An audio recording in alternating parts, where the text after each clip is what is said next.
I've already pre-shuffled, and I will be using 2 oracle cards for your oracle advice.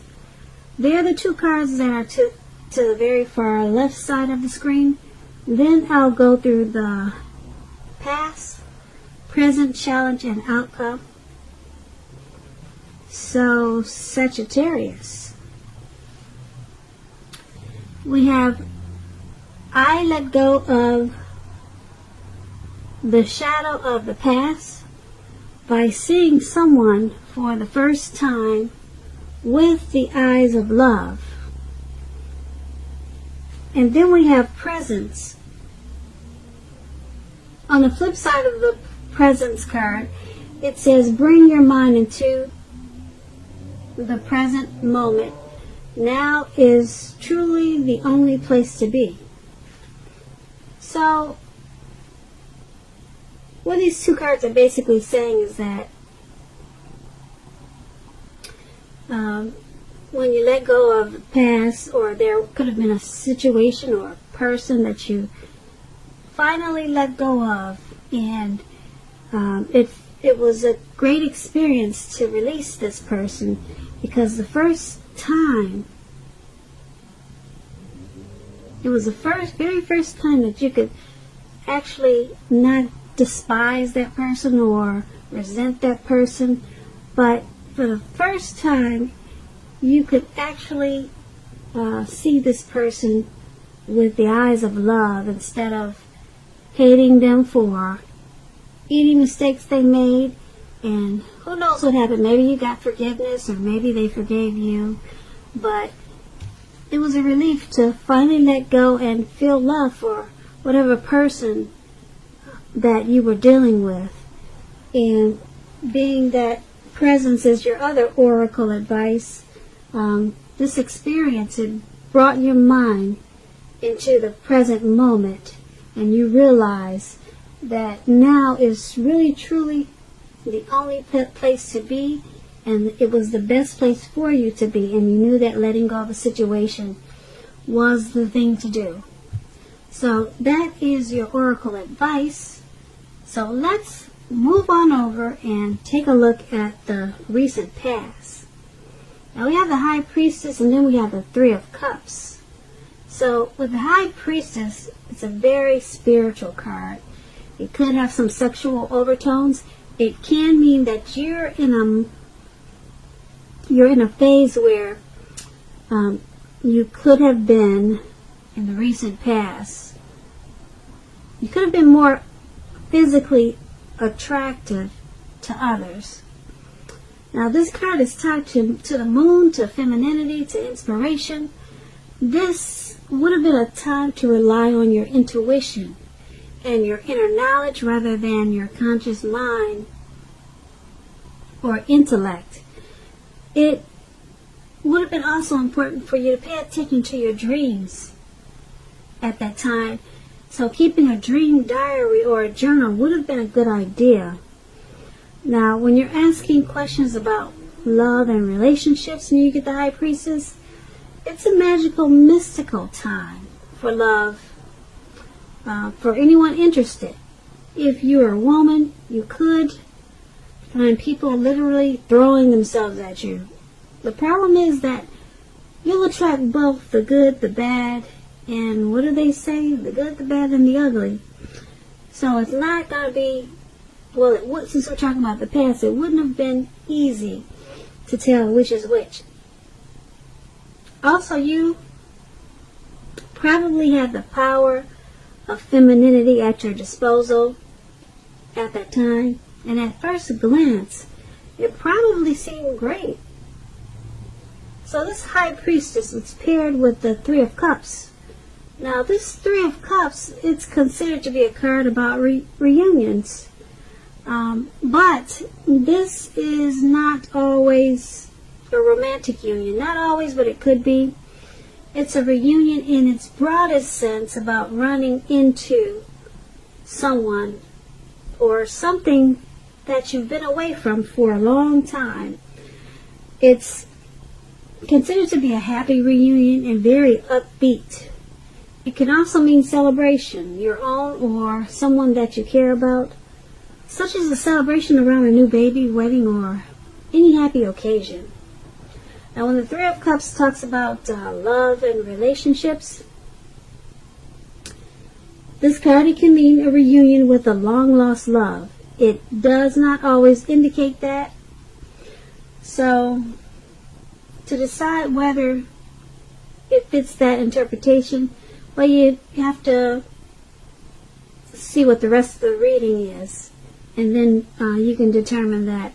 But if you're single, Sagittarius, and we have some single listeners, the most likely interpretation is that you'll meet a likely love soon. Someone who really fits the bill of the person that you've been looking for, and that this person probably will be a new love. If you're single, if this is for the single listeners, and probably someone, well, it's probably a new love and not someone that you used to be with. Once again, that part is only for singles. So if you're not, well, I guess you would be single, but this card is about rejoicing, happiness, friendship. Okay, so with these two cards paired together for your recent past, we have the High Priestess and the Three of Cups. And they're basically saying that this High Priestess could be someone that was coming toward you at that time, or someone that you knew, or it was just basically a magical, mystical time for love for you, and a lot of people were attracted to you in the recent past.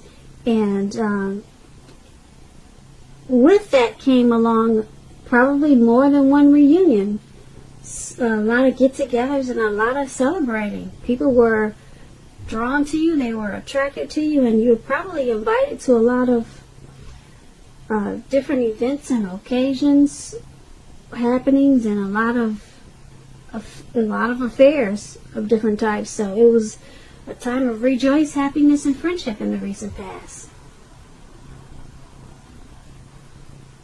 So let's move on down to the present time. We have the Queen of Cups, and then it's paired with the Lover's card. Now, this Queen usually indicates a woman who will be very helpful to you at this time. She reminds us to bring love and compassion to our work, and that's possible even if we work in a factory with objects all day rather than people. Also, things are probably better in your working world when this card appears in your reading. It's probably better, much better in your working world than you're realizing. Now, this Queen of Cups is paired with the Lover's card. The Lover's card is associated with the astrological sign of Gemini, the twins. It's possible that you're feeling ambivalent about a relationship or a situation in your life. It could be that your heart is telling you one thing and your head is telling you another. The thing to do is, within the bounds of your morality, is to follow your heart. Some people say there are only two modes that any of us are operating under at a time, and that's fear or love. So when you get the Lover's card, it's pretty much saying that it's safe to choose love. So with these two cards paired together for your present time, the Queen of Cups and the Lover's card, there's a lady, a woman, could be your mother, could be the person that you're dealing with, could be your sister, a relative. She's very loving and compassionate. That's her energy. Okay, and like I said, she's either coming towards you or she's already there in your life. And it's paired with the Lover's card. Yeah, this is a whole lot of love. She's bringing love and compassion, and then the Lover's card brings love in capital letters to the center stage of your life. So I'm picking up that this is something romantic, very romantic and very loving. There's a whole lot of love in these two cards for your present time. So this is not really supposed to be a love reading, but it seems like it's turning out to be that way. But it's a great thing, a lot of love. This Lover's card, yeah, you'll be coming together with this Queen of Cups. It's going to be a really loving union. Very strong. Very strong. So that's what we have for you at the present time. So let's move on down and take a look at the challenge. We have the King of Swords. And the King of Swords is paired with the Ace of Swords. Now the King of Swords stands for a powerful, opinionated, forceful man in your life. He will often, but not always, have hair on the darker end of the spectrum. You could be tempted to think only about how things affect you, especially if this card is not representing a man in your life. So consider the feelings of others before you act at this time. This King of Swords is a very forceful energy. You may not be able to get this man in your life to change his mind or to do what you want. You may need to change something major about your behavior, thoughts, or expectations, but make sure you do not overextend your reach.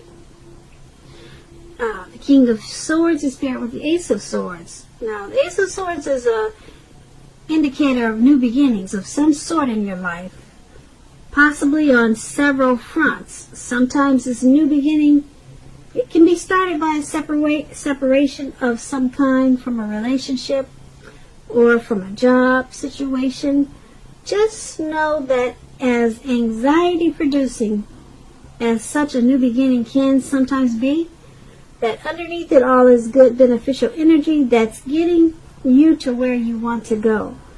The Ace, it calls on us to not be afraid to make a leap if it's in our best interest. So, with these two cards paired together for your challenge, there's a very forceful, opinionated, narcissistic type of man that's coming towards you. Okay, and if it's not someone coming towards you or in your life like that already, there's going to be a situation that's going to cause for you to be like that. Okay, very forceful, very opinionated, very sharp, maybe arrogant, maybe pushy, overstepping your bounds. And being that it's with the Ace of Swords, it's going to create a new beginning. So this person is going to help you create a new beginning or some type of situation that's causing you to be like this King of Swords. It's creating probably more than one new beginning. Okay, this person is this narcissistic type. They're helping you create the new beginnings because you're separating from them. Yeah, because the Ace, like I said, it's about a separation. And you have to separate before you get this new beginning. So, you're this forceful person. Yeah. You're leaving them behind. You've got the Ace of Swords. You're going to take your sword out and you're going to, you're just going to slice them out. You're going to slice out the situation. You're going to slice out the person. This narcissistic type, you know that it has to go. So, whoever this is, it could be an uncle, it could be a co-worker. Someone is giving you a hard time, but you're done with it. You cut it out, and it's causing you to have several wonderful new beginnings. So, that is your challenge. Now, let's move on over.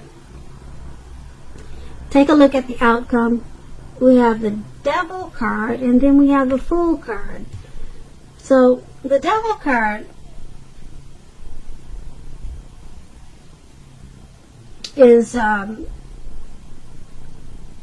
you have to realize that no matter what your situation is, that you always have options to choose from when you get the Devil card. First things first, don't let other people tell you that your options are limited. If you come to that conclusion, be sure you're coming to that conclusion on your own. Regardless, it's going to be crucial to remember that you can free yourself from whatever restrictions are holding you back at any time you choose to do so. You may have the feeling now that you are not in control of your life. Sometimes this will happen as a result of our own actions, but more often as a byproduct of inaction.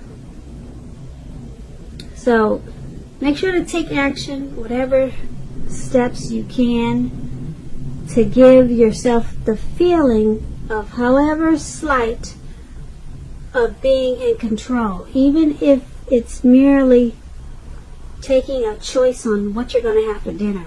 Small baby steps, they're important also. So this Devil card is paired with the Fool card. Now the Fool card, it's about newness in one form or another. In many ways it indicates the open-hearted energy and innocence of a child. Because children, they're trusting, and trust forms the basis for this card.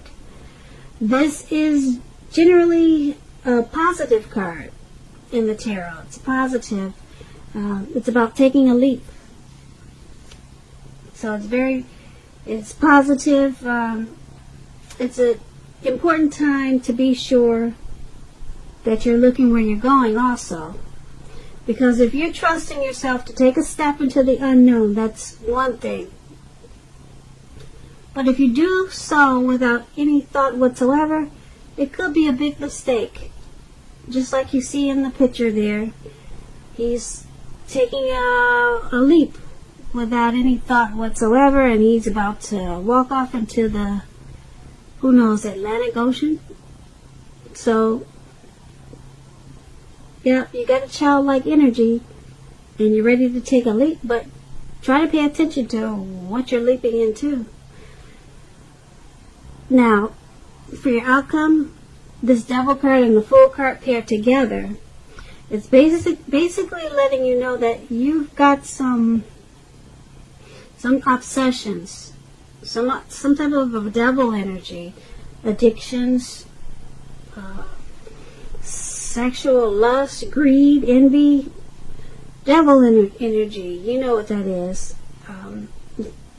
Overeating, over drinking, those type of things. Something like that. That's in your energy for the outcome. And you kind of just feel like hanging loose and being footloose and fancy free. But what it's saying is that be careful at this time, because you just might walk off into the Atlantic Ocean. So be smart about this time, and like I said earlier, take baby steps. Get those addictions in control. Little tiny baby steps. They're very important. So, Sagittarius, I hope you enjoyed this reading. I'll try to put a link below of the extended of this reading, and I'll go over a lot more. I'll try to, if I get caught up on the other readings that I have to do. So I just want to say thank you so very much for watching. Please comment, please subscribe, hit the notification bell. That way you'll get notified when I post my next reading. I am hoping that you're having a wonderful 2020, and that your February is a very beautiful month for you. Thank you once again for watching.